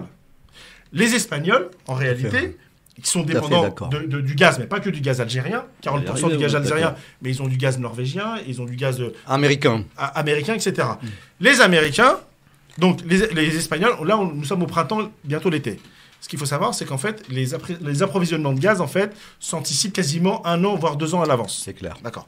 Les Espagnols considèrent qu'il y a un risque non pas pour la population, contrairement à ce que les gens pensent, c'est pas le chauffage qu'on a à la maison, c'est pour l'énergie qu'on utilise dans nos industries. Absolument. Les pays qui sont industrialisés, comme l'Espagne et la France, en fait, dépendent énormément de l'énergie. C'est important. Si vous n'avez pas d'énergie, vous n'avez pas d'industrie. Je fais une petite parenthèse, c'est ce qui malheureusement fait défaut dans beaucoup de pays africains. C'est-à-dire de ne pas avoir d'énergie. Ça a des répercussions aussi chez l'habitant. Mon cher Farid. Oui. Non, mais je t'explique. Mais beaucoup moins. Je te donne un exemple concret qui est le mien. Ma consommation de gaz, petite classique, a augmenté de 563 € par rapport à l'année dernière. Ouais. Non pas parce que je me suis plus chauffé. Hein. Mais en pourcentage, ça fait quoi, Christophe? Les augmentations, c'est énorme. 563 €. Non, mais je sais pas, si tu payais déjà 3 000 €, 500 €, ça fait pas beaucoup. C'est ça que je veux dire. La comparaison, c'est quoi? C'est à peu près l'année dernière, c'est 200 € de plus que l'année dernière. Voilà. 200 € de plus, très bien. Tu sais que pour les usines. Tu sais qu'il y a. Dans un ménage, c'est beaucoup. Hein. Non, mais tu as complètement raison, c'est énorme. Entre le monde économique et le monde des particuliers, tu sais que l'augmentation n'est pas la même. Oui, bien sûr. Je dis une bêtise, mais quand il y a une augmentation de 10% du gaz pour le particulier que tu es ou que je suis... Ouais, les indices ne sont pas les mêmes. Les indices ne sont pas les mêmes. Les entreprises, c'est 50%. Et donc 50%, ça a une répercussion d'où l'inflation, sur l'ensemble de nos conséquences. C'est-à-dire que la baguette, elle va augmenter, etc., etc., etc. Je reviens juste sur l'histoire de l'Ukraine. Les Espagnols, en fait, anticipent, disent, merde, on va se retrouver dans une difficulté. C'est que le prix augmente et en plus on n'est pas certain de notre approvisionnement. Mais pourquoi ce changement de cap? C'est ça le problème. Donc, vis-à-vis du Maroc. Justement, je vais en venir. Les Espagnols considèrent que Alger est un allié d'un point de vue de l'énergie. Les Espagnols demandent à Alger de fournir davantage de gaz. D'accord. Le gazoduc actuel qui fournit directement Alger, enfin pas Alger, mais qui fournit l'Algérie à l'Espagne, voilà, il n'est pas optimal à 100%. Donc les Algériens rassurent les Espagnols en leur disant « Écoutez, soyez rassurés, on va augmenter notre production. » Les Espagnols, qui ne sont pas non plus tombés de la dernière pluie, disent « Vous êtes mignons, mais votre gazoduc déjà n'est pas optimum à 100%. Nous, on voudrait, et c'est là qu'en fait, il y a un conflit. Ils disent aux Espagnols, aux Algériens « Ouvrez de force le deuxième qui passe par le Maroc. » Les Algériens, droit dans leurs bottes, hors de question, nous sommes en conflit ouvert avec... Cher Farid, vous oubliez l'essentiel, pourquoi les Européens en général et les Espagnols préfèrent être dans les mains de la garantie américaine que dans celle de l'Algérienne, parce que vous oubliez les accords d'Abraham. Parce qu'on j'allais en venir. Voilà, j'allais en venir. Primordial. Bien sûr. Parce que pour les auditeurs. Mais vous avez complètement raison. Mais voilà. C'est vrai que je prends un peu de temps. Voilà. Mais la réalité, c'est que c'est un sujet qui est tellement technique qu'il faut expliquer. Vous avez complètement raison. Il y a ces fameux accords d'Abraham, effectivement, entre les États-Unis, un certain nombre de pays arabes et l'État d'Israël. Et donc, les États-Unis disent vous soutenez le Maroc qui soutient Israël. C'est un sous-jacent. Pour l'Espagne, c'est un sous-jacent. Mais c'est pas l'Espagne qui a mis la pression sur Alger. Il s'est passé quoi? Il s'est passé que quand les Espagnols n'ayant pas eu gain de cause à Alger, les Espagnols demandent à Washington d'intervenir. Les Américains envoient leur secrétaire d'État à Alger, s'il vous plaît, ouvrez le deuxième gazoduc. Alger leur dit négatif. Voilà, leur dit il n'y a pas de souci, etc. Donc, les Espagnols commencent à paniquer, et là, les Américains, toujours, parce qu'il y a toujours une volonté économique derrière, parce que c'est les Américains qui encaissent, finalement. C'est-à-dire que l'argent qui, au lieu d'aller à Alger, finalement, il va partir à Washington. Mais peu importe. Les Américains disent aux Espagnols, soyez rassurés, nous allons vous fournir l'équivalent. Ce qui est faux. Parce qu'en réalité, le temps de construire des méthaniers supplémentaires, c'est beaucoup plus compliqué, ça prend du temps. D'où, il y a un autre sous-jacent, en plus des accords d'Abraham. C'est le gazoduc qui part du Nigeria. Il y a un gazoduc qui devait partir du Nigeria, qui devait passer par Alger, par l'Algérie. Il y a un accord qui a été signé. Il y a un accord qui a été signé, mais tout ça a été remis en cause. Ah bon, ça. Il a été remis en cause. Sauf qu'il faut qu'il traverse le Mali pour aller au Maroc. Alors, et qu'aujourd'hui, en termes de géostratégie... Ce qui explique toutes ces guerres. Bien sûr, le Mali il faut dire la vérité aux auditeurs. Pourquoi il a été remis en cause? C'est qu'il est tombé à un moment... Il a été signé il y a déjà quelques années. Et il y a eu la situation politique intérieure de l'Algérie d'abord. Et du Mali qui fait qu'en fait, les Nigériens en fait, ont reconditionné leur position. Et vous avez le voisin marocain qui, lui, stratégiquement, leur dit, voilà, vous avez des problèmes pour faire passer votre gazoduc de ce côté-là pour l'exporter. Nous sommes capables d'investir avec vous. Mais il faudrait qu'il puisse passer il va passer par le Mali toute la côte. Ou par la mer. Et pourquoi c'est possible Pourquoi c'est possible Et on voit encore l'ombre de la Russie planer. Alors, et pourquoi c'est possible Exactement. Parce que tout ça, c'est des sous-jacents. C'est une réalité géostratégique qu'il faut prendre en considération. Il y a les deux superpuissances, Russie, États-Unis. Exactement. Côté occidental, c'est les Américains. Sauf que, n'oubliez pas. Pour côté Mali, Algérie, tous ces pays du tiers-monde, c'est la Russie qui est derrière. Je suis pas d'accord. Pourquoi Je suis pas d'accord parce que, en fait, les Algériens, jouent sur tous les tableaux. Non. Les Marocains aussi. Non, ce qui se passe et les Marocains également. Tu as complètement raison. Et en tout cas, on a un mot. Non, la position historique de l'Algérie n'est plus celle de 2022. Non, attendez. Non. L'Algérie a toujours été un allié des Russes. Il ne faut jamais nier depuis... Qu'est-ce que tu appelles allié ? Allié stratégique. Ça a toujours été... À quel point de vue ? À quel plan militaire, par exemple. Oui, achat d'armes. Achat d'armes. Quoi d'autre ? Bon, attendez. Économique, tu veux venir au volet économique. Non, l'Algérie, elle a diversifié son économie. Exactement. Diversifié son économie, mais sur le plan sécuritaire, stratégique, militaire. Attention. L'Algérie ne peut pas changer de partenaire. Elle n'a pas droit à l'erreur. Donc les Américains ne sont pas partenaires des Algériens. Non, c'est fini. Ça, c'est attends, Farid. Non, attends. Quand tu rigoles, j'ai l'air stupide. Non, pas du tout. Non, attends, chacun explique sa position avec des faits. Moi, je parle avec des faits. Moi, je ne parle pas avec des idées. Soyons factuels. Je vais être factuel, justement. Du temps de Bouteflika, tu as raison. Même aujourd'hui. Mais alors, je te parle. Non, c'est plus le cas. Le pétrole algérien, il est pompé par qui ? Non, ça c'est autre chose. Pas par moi. Par qui ? Non. Pas par moi, j'ai dit. Ah oui. Il est pompé par les Américains ? Non, mais le pétrole algérien a été nationalisé en 72 par Boumedienne. Justement, c'était pour enlever le monopole aux Français et aux Américains. Alors, à l'heure où je te parle. Attends. T'es d'origine algérienne ? Non, mais je m'en fous si je suis algérien. Moi, je parle avec des faits. Est-ce que tu connais l'Algérie ? Ça fait pas de. Non, bien sûr que je connais l'Algérie. Bien sûr que je connais l'Algérie. Ok, là où est pompé le pétrole. Non, attends, Farid. Depuis tout à l'heure, tu es en train de disserter. Excuse-moi. Je vais juste expliquer un point et puis après, tu peux développer. Vas-y. Pour revenir à la relation stratégique avec les Russes. D'accord. Sur le plan militaire, les Algériens, ils ont fait leur choix. Ils ne vont jamais s'allier du côté occidental. Ça, c'est niet. Pourquoi ? Je vais te dire pourquoi. L'Algérie a un passé colonial. Et ce passé colonial a fait que la France a toujours fait donc partie du côté occidental. Donc l'Algérie, c'est une position idéologique. C'est un pays qui était quand même un pays non aligné, qui ne veut rien dire maintenant, parce qu'il n'y a pas les deux. On n'est pas dans un monde bipolaire. On risque plutôt d'aller vers un multipolaire. Et l'Algérie, elle a cette tradition de garder, si tu veux, ces relations intactes. Et ce qui concerne, par exemple, la Russie, l'Algérie a toujours été... Donc, et la Chine aussi. La Chine, c'est récent, Christophe. La Chine, c'est au plan économique que l'Algérie fait appel à la Chine. Et sur le plan armement, l'Algérie n'achète pas. Bon, on va dire peut-être, c'est un marché... Oui, vas-y, Est-ce que l'État d'Algérie achète de l'armement américain ? Ah, tout à fait, oui. Il en achète. Mais non, attends. Mais ce n'est pas des accords stratégiques. Les Américains, non, ce n'est pas des accords. Les Marocains, qui sont par exemple alliés, on va dire stratégiques des Américains, est-ce qu'ils ont le F-35 par exemple ? Allez, je te pose la question. Non. Ils n'ont pas le F-35. Même les Émiratis ne l'ont pas. On leur a donné des avions qui ont été à l'origine bloqués. Je dis bien bloqués. Donc la géolocalisation, bonjour. Les Algériens ont vécu... Tu as commencé ton propos. Excuse-moi. Les Américains ont commis l'impair devant des armes qui étaient géolocalisées aux Algériens. Ce qui a fait un scandale en 2005 en Algérie. Et c'est ça qui fait qu'aujourd'hui, les Algériens sont revenus à la case de départ. Quand on voit maintenant la direction militaire de ce pays, de l'Algérie, c'est qu'ils s'orientent de plus en plus, ils ont renforcé, pas s'orienter, ils ont renforcé leur relation avec la Russie. Et ce qui fait qu'aujourd'hui, pour revenir aux relations Maroc, Algérie, Espagne, l'Algérie est en train de payer son alignement par rapport à la Russie. Non. Si, elle est en train de le payer son alignement. L'Algérie, attention, c'est un projet qui dépasse. C'est pas du complotisme, c'est pas du complotisme. Là, c'est un constat. Quand on voit qu'on est la géopolitique mondiale, on sait très bien. Après, quand on est dans la géopolitique, il n'y a pas d'erreur à faire.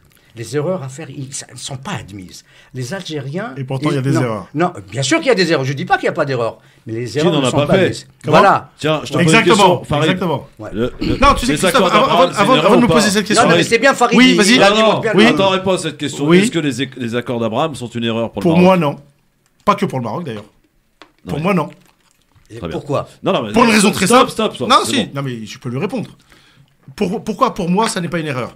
C'est que la démarche qui a été entreprise depuis la création de l'État d'Israël, par l'ensemble des pays arabes, Maroc 48, compris, ouais. voilà, pour moi, est un échec. À l'heure actuelle, en 2022, est-ce que les Palestiniens vivent meilleur que lors de l'État d'Israël? Moi, je constate. Moi, je pense que non. Non, mais là, Tarek, il n'a pas trop parlé. On va laisser Tarek. C'est pour ça que je réponds à la question. Tarek, il n'a pas trop parlé. Mais j'ai pas terminé. Non, mais vous pouvez terminer si vous voulez. Mais moi, quand on dit Palestine, j'ai constaté que depuis la signature des accords d'Abraham, les Palestiniens sont devenus un peuple heureux. Pas du tout. Ah ben oui, c'est un leurre. C'est un leurre. Non, mais c'est pour Vous m'avez répondre. pas laissé terminer. Non, mais je vous laisse pas terminer parce Ben que oui, mais vous laissez terminer. Vous pouvez pas me dire que de 48 à 20. Mais vous ne pouvez pas comparer des décennies et quelques semaines. Non, mais il a raison, Tarek. Si on parlait en termes de pourcentage géographique, combien de terrains... Laissez-moi juste... Alors, il faut laisser Tarek, allez. Sur ces deux points. Le Maroc a été le premier pays qui a reconnu l'indépendance des États-Unis. Oui, absolument. En conséquence, ça a eu un lien stratégique depuis cette date-là. Et à son indépendance de la France, les États-Unis, le Maroc a fait un choix stratégique d'avoir une alliance américaine d'abord, française et occidentale ensuite. Vous pouvez juste compléter pourquoi c'est possible dans un pays comme le Maroc? J'ai la réponse, mais je vous laisse. La réponse après la pub. À tout de suite. J'ai la réponse. Faut être complet. Non, mais parce que c'est la monarchie. Mais parce que c'est alors on va la faire ça. Parce que c'est la monarchie, que c'est le même régime. Non, mais c'est la monarchie. Et c'est un homme qui décide. On reviendra après la pub. Il faut qu'on parle de Renaissance. Parce qu'il paraît qu'en marche, c'est fini, c'est mort. Merci d'être avec nous en direct sur votre radio France Maghreb 2 avec Farid Tamsamani et Smaïd Tefour. Débat passionnant et Tarek Mabi. Pas un auditeur, je voudrais résumer. Il y a un auditeur, mais vous allez pouvoir le faire, évidemment. Oui, non, mais on écoute l'auditeur, mais je voudrais résumer ce débat qui est passionnant, mais il faut quand même le centrer. Et passionné, Tarek, hein? Oui, mais surtout pour les auditeurs, il faut qu'on sorte. Christophe est parti de la question, sanctions algériennes ou pas, contre l'Espagne et tout ça. On en est arrivé où? Ça va loin. Non, en fait, on a trop expliqué peut-être tous les sous-jacents de l'opération. Et après, alors qu'il faut... on comprend plus rien. Oui, voilà. Alors c'est pour ça, moi je la résume à ma manière, si vous permettez, les uns et les autres. Stratégiquement, donc comme on l'a dit, le Maroc est plutôt dans une relation stratégique avec les États-Unis. Et les Occidentaux, enfin en général. Et les Occidentaux en général. L'Algérie, depuis 1962, colonisée par la France, donc a été chercher sa ligne stratégique avec la Russie et ça continue. Ces deux éléments n'empêche pas les Marocains d'acheter des choses en Russie, ni les Algériens d'acheter d'autres choses chez les Américains, parce qu'on est dans un monde ouvert. Les affaires. Aujourd'hui, le drame, et je le dis tel que je le pense, parce que moi je suis franco-maghrébin, je suis maghrébin beaucoup plus que tunisien, algérien ou marocain. Le problème de Sahara occidental pollue la relation entre le Maroc et l'Algérie, et la Tunisie, et la Mauritanie, et la Libye, et surtout permet aux Occidentaux, aux impérialistes, de venir jouer dans cette marge, alors que une union, on l'appelle comme on veut, entre les 5 pays du Maghreb, permettrait, je pense que Farid sera d'accord sur le chiffre, un PIB supérieur, donc en augmentation de 3% par an pour chacun de ces pays.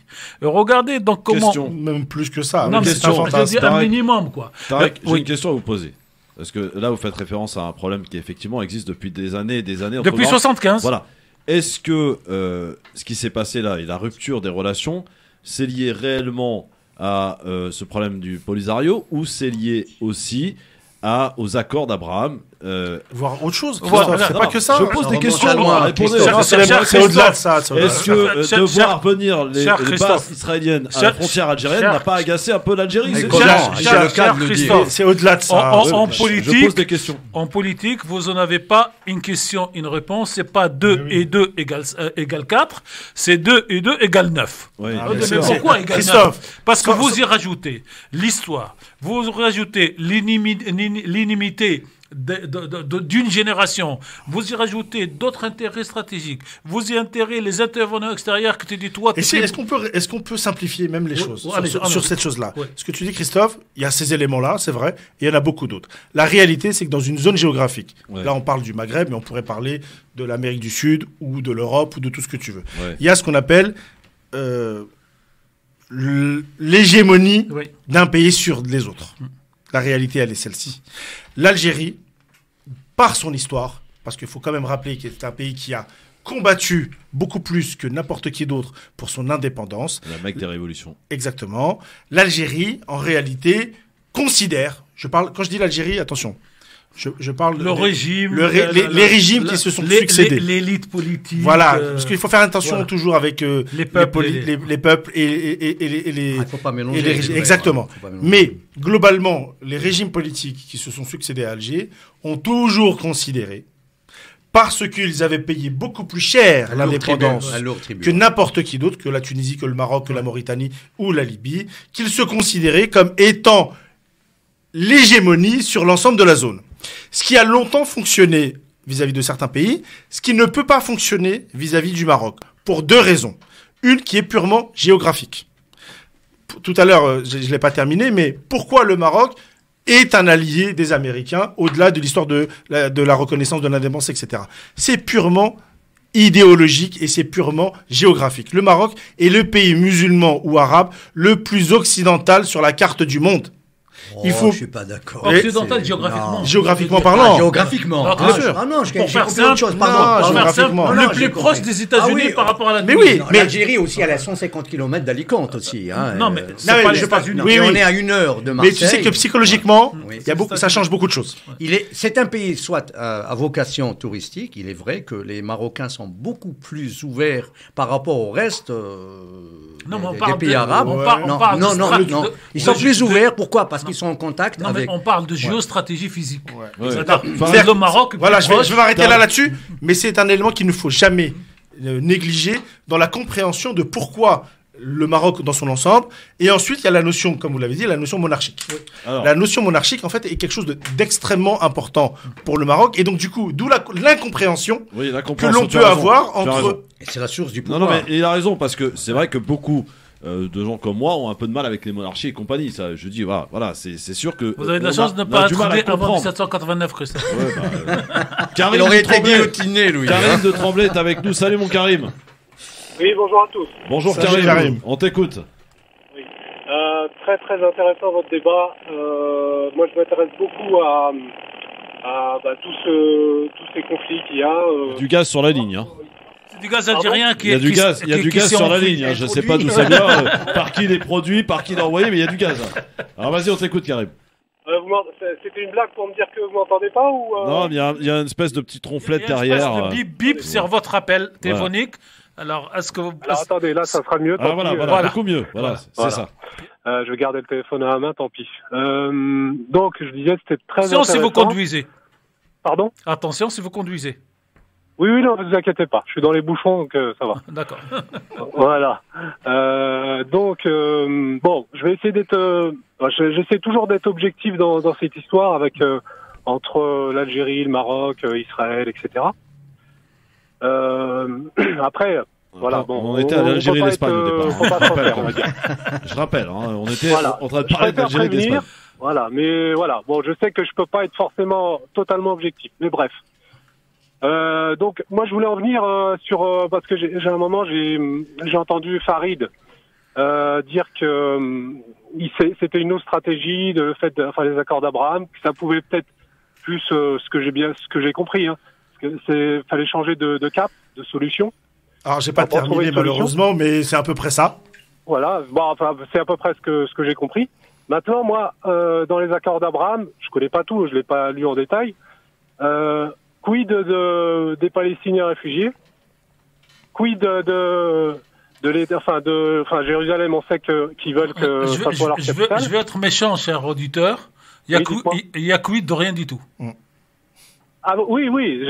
Quand je dis quid, c'est un peu. La réponse, c'est quid, c'est rien. Ironique. Oui, il n'y a rien. Mais parce qu'on sait très bien Moi, maintenant, j'essaye de, comme je le dis, d'être objectif. Maintenant, je demande à Farid, oui. quelle va être la solution pour les Palestiniens réfugiés, les Palestiniens expulsés, voilà. Et même les Palestiniens de l'intérieur. Hein. Oui.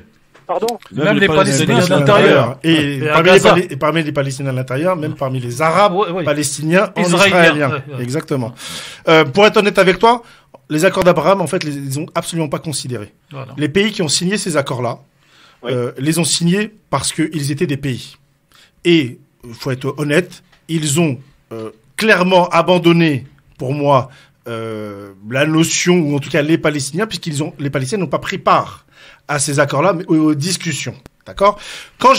Attention, quand j'explique la chose, j'ai pas dit que j'étais, moi, favorable ou quoi que ce soit. J'essaye d'essayer d'expliquer notamment aux auditeurs que les pays qui les ont signés, en fait, sont partis d'un constat.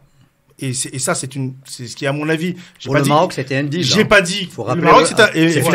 C'est un deal. Oui, effectivement, on était en plein Covid. Je t'interromps, Farid, excuse-moi, désolé, mais tu as bien dit, enfin, si je me souviens pas exactement de la phrase que tu as dit que c'était que t'étais OK pour cette stratégie-là. Pour le Maroc, oui. Donc, oui. Quand j'ai posé la question tout à l'heure, est-ce que c'est une bonne chose, tu as dit oui. Oui, pour le Maroc, c'est une excellente chose, oui.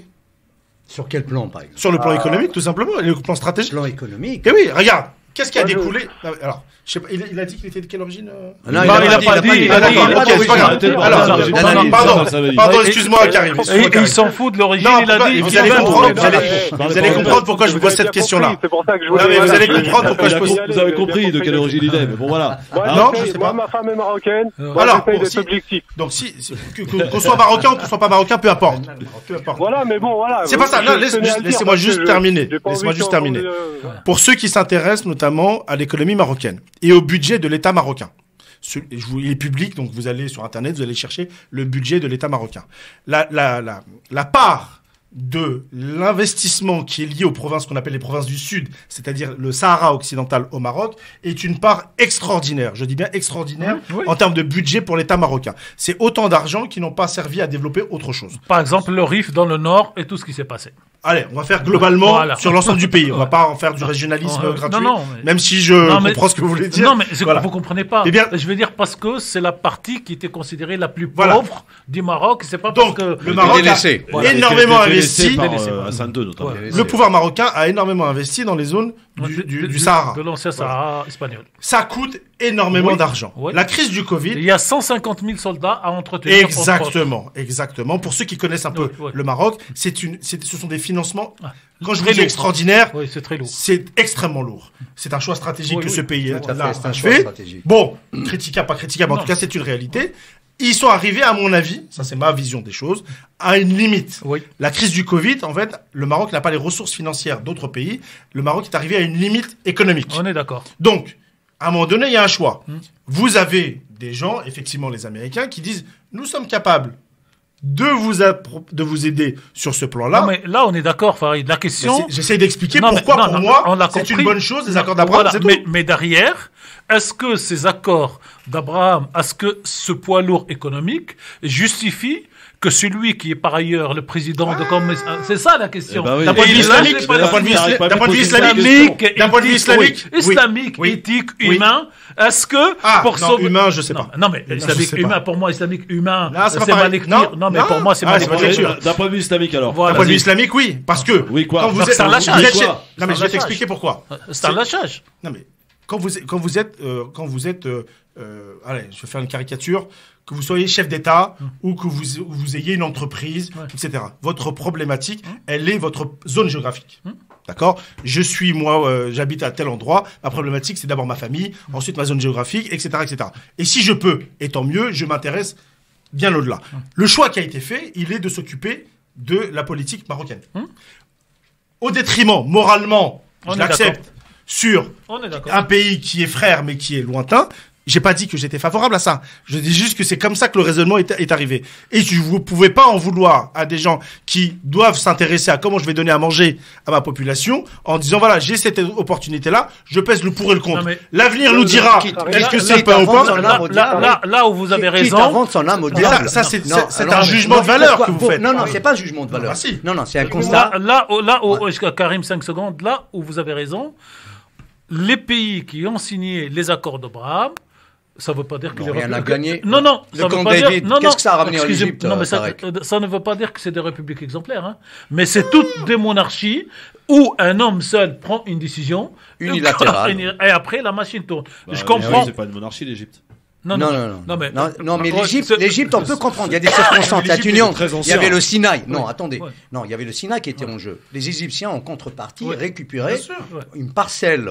Non, mais sur cette histoire du Maroc et du Sahara, moi j'ai toujours dit sur France Maghreb 2, ici, c'est ma position personnelle, qui n'engage que moi, comme dit l'autre, et qui n'engage pas la radio, qui n'engage pas le chroniqueur, c'est que le Maroc est en droit de décider d'établir des relations avec Israël si c'est le choix du pays.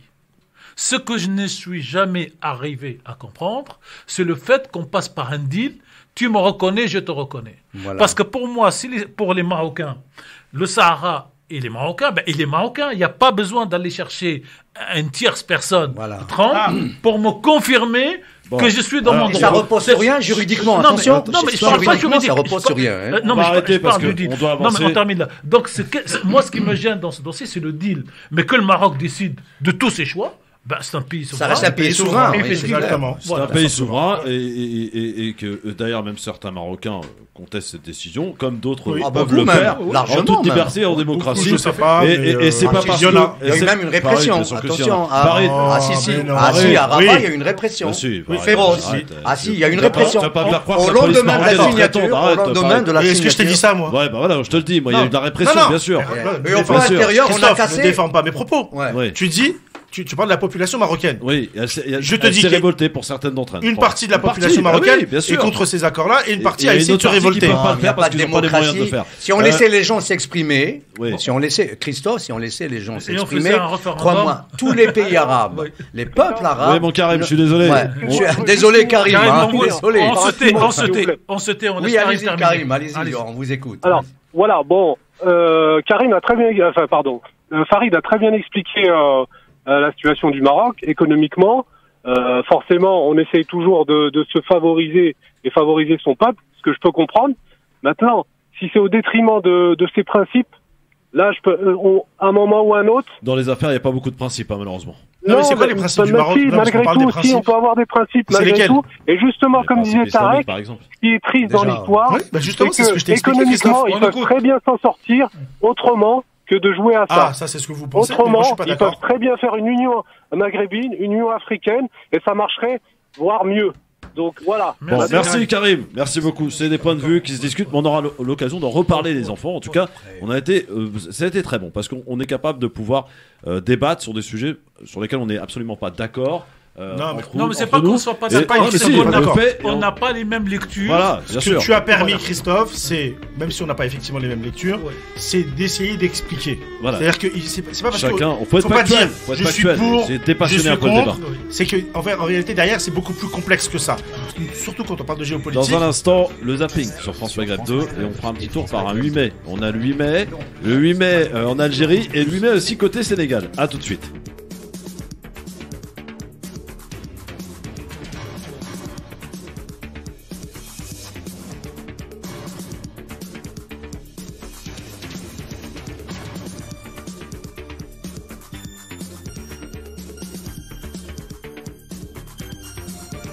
Merci d'être avec nous en direct sur votre radio France Maghreb 2. J'avoue que ce débat a pris beaucoup plus de temps que prévu.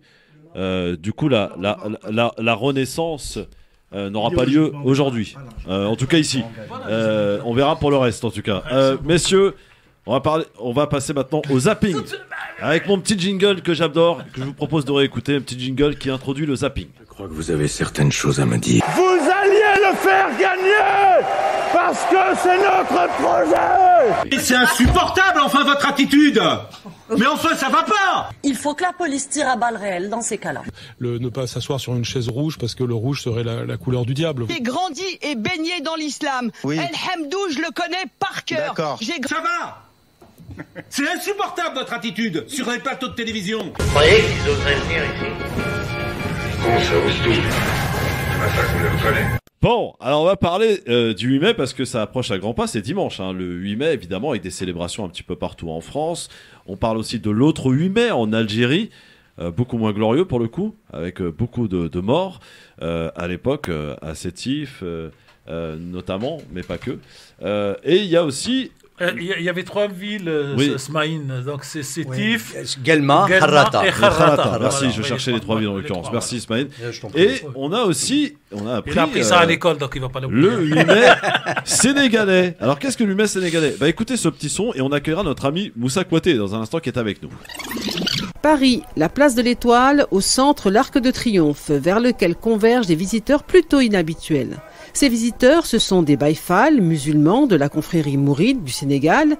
Ils arrivent des États-Unis, d'Espagne, d'Italie, de France pour répondre présent à l'appel de Cheikh Hadi Gaye Fall, le président de l'association Lampé.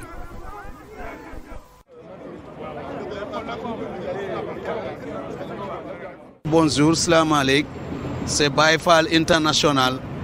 Voilà, Rahman Ndiaye qui vient des États-Unis. Pour ces événements-là tellement grands, on est là en plein Paris, à Arc de Triomphe, pour les mémoires de Serigne Fallou Fall.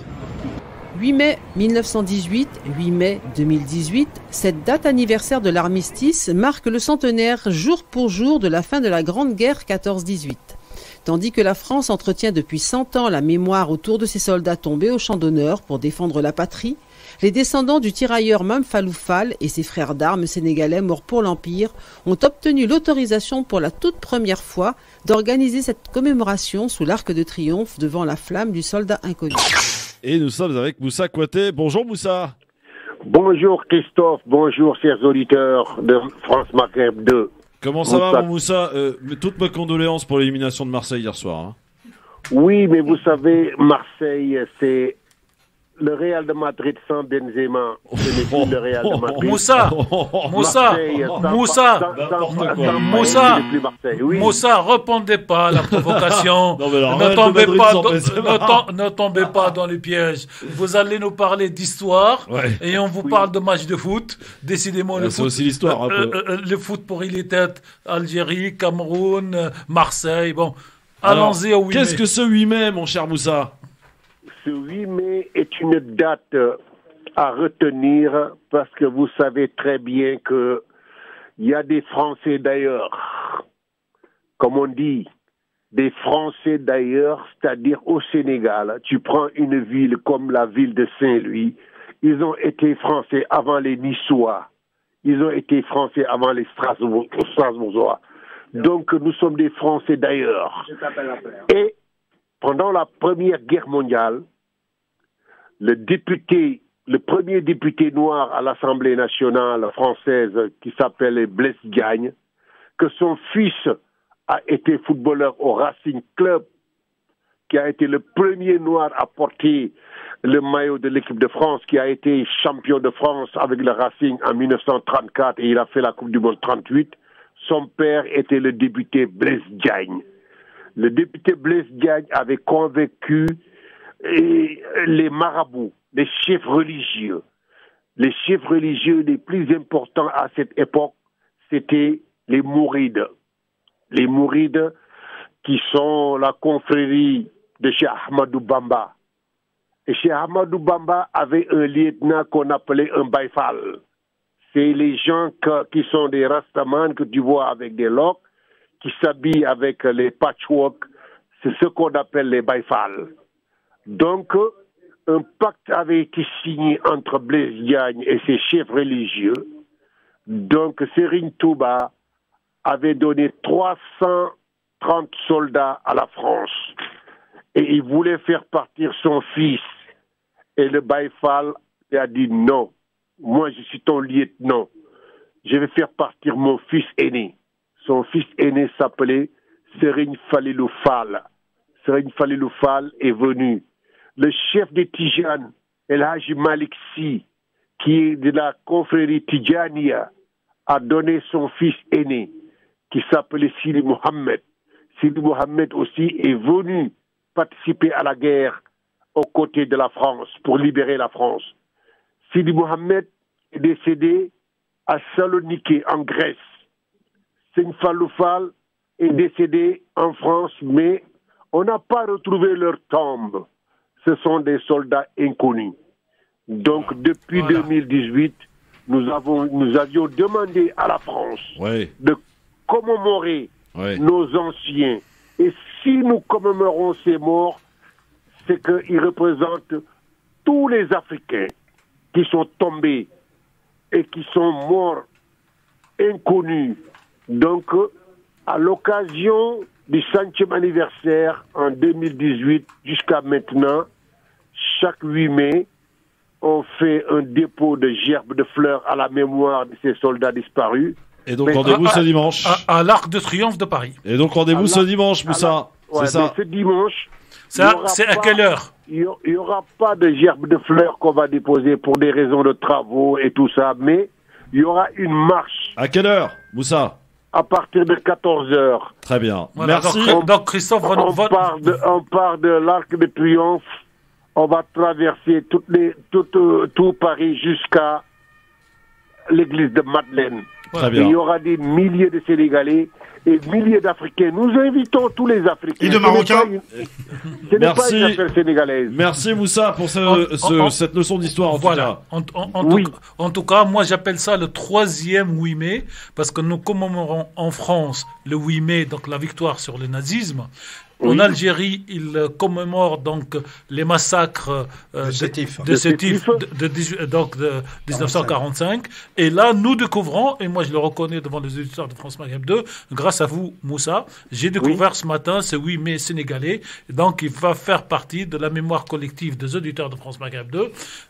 Et comme diraient nos amis algériens, pour faire un clin d'œil à Christophe, on va être dans le one. Tout. Petri. Merci. Vive qui? Merci Moussa. Merci. Et vive l'Africa. Merci beaucoup. Voilà. Et il vous écoute, Farid. Sur le mouridisme. Sur le mouridisme qui est... Pub. D'accord. Oui, et dans un instant... Vous restez à l'écoute, Moussa, on va parler un petit peu de mouridisme pendant... Oui, non, on n'a pas le temps. Ne quittez pas, bougez pas. Le LGF sur France Maghreb 2, merci d'être avec nous avec Farid Tabsamani, Ismaïl Tefour et Tarek Pami. Et c'est vrai que le vendredi c'est compliqué de tenir un conducteur, je vous le dis. Attends, en train de dire, c'est qu'à chaque fois que je suis là, non, pas à chaque bordel, fois que c'est là. Avec Tarek, on n'arrive pas à tenir un conducteur avec vous tous là. Tarek tout seul ou Tarek et Farid? Non, Tarek et Farid. Ah, d'accord. Les deux là, le duo. Arrête de dire ça, Ismaïl, il faut qu'il revienne le vendredi. Moi, j'existe pas, moi. Il faut qu'il revienne le vendredi. Ismaïl, ça veut dire que toi t'es un enfant sage, mon frère. C'est pour ça. C'est gentil ça. Mais je suis souvent avec Tarek généralement le vendredi aussi. Je dois dire qu'on n'a pas eu le temps de faire le zapping, mais je voulais quand même faire écouter cela dans le zapping avant de passer au quiz et pour terminer cette émission. Et la Renaissance Nada, elle va passer à l'as. Walou. Non, mais hier soir, il s'est passé, vous savez, le Conseil national du Parti socialiste qui a voté à 62% la validation de l'accord. 101 sur 167. Oui, 62%. Ça s'est pas passé dans le calme. Écoutez. Si vous pensez que votre avenir est plutôt avec Emmanuel Macron, mais très bien, si tu veux clarifier tes positions, mais je vais aller jusqu'au bout.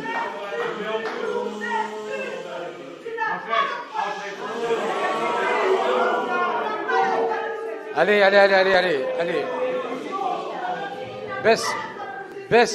Baisse un peu de ton. Tu baisses un peu. Mais je ne vois pas en quoi je t'insulte, parce que si tu ne te sens pas... Mais, franchement... Allez, on va... Si on pouvait retrouver un peu de sérénité. On va baisser un peu... Donc c'était un peu le bordel, vous l'avez compris, hier au Conseil national du Parti socialiste, malgré tout. Pour utiliser votre mot que j'aime pas, c'était un bordel gagnant. Ouais, en tout cas, le texte a été validé à 62% ainsi, et c'est assez historique pour le signaler, la gauche, alors sauf le NPA apparemment, qui refuse d'y aller parce qu'il y a le Parti socialiste. Vous voyez que voilà, il va y avoir énormément de dissidence au sein même des circonscriptions.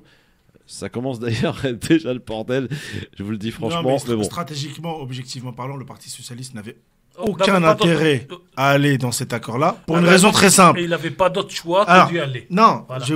Sauf pour quelques sortants. En fait, c'est ça. C'est qu'en fait, ils viennent de mourir définitivement. Non, mais ils y allaient. Ils mouraient.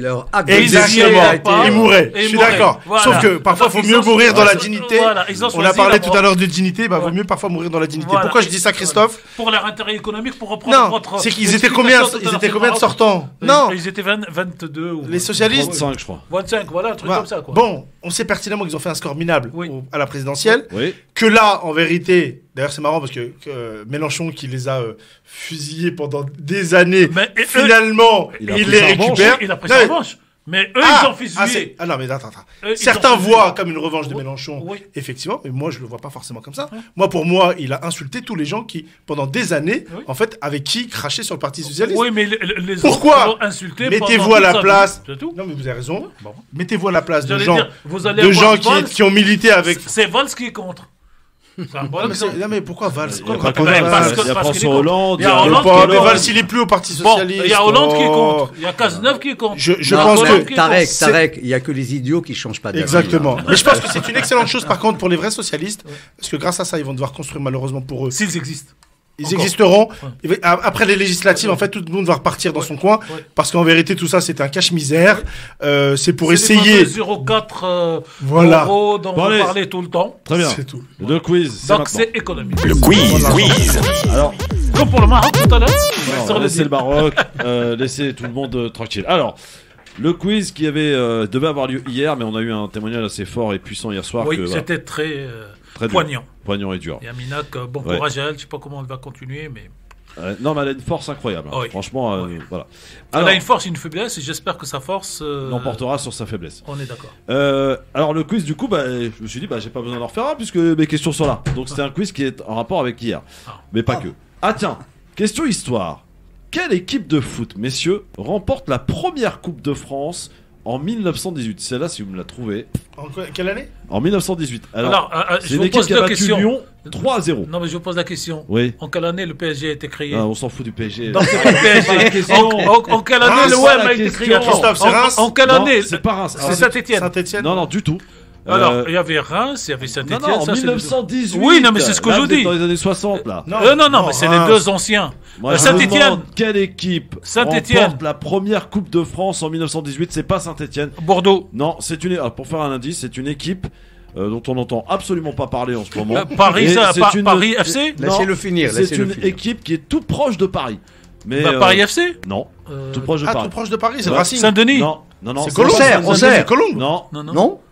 Colombe, Créteil, Alfortville. Non. Plutôt du côté du 9-3, mais vraiment très proche. Saint-Ouen, Red Star. Non, pas Saint-Ouen. Du 9-3. Plus proche de Paris. Bagnolet. Non. C'est Saint-Denis. Pas loin de la porte de la Villette. Aubervilliers. Non. À côté. Aubervilliers à gauche. Pantin. Bravo. L'Olympique de Pantin est la première équipe à avoir remporté la Coupe de France en 1918 en battant Lyon 3-0. Il y avait une ville qui s'appelait Pantin en 1918. Faut le savoir. Il y avait une équipe de foot.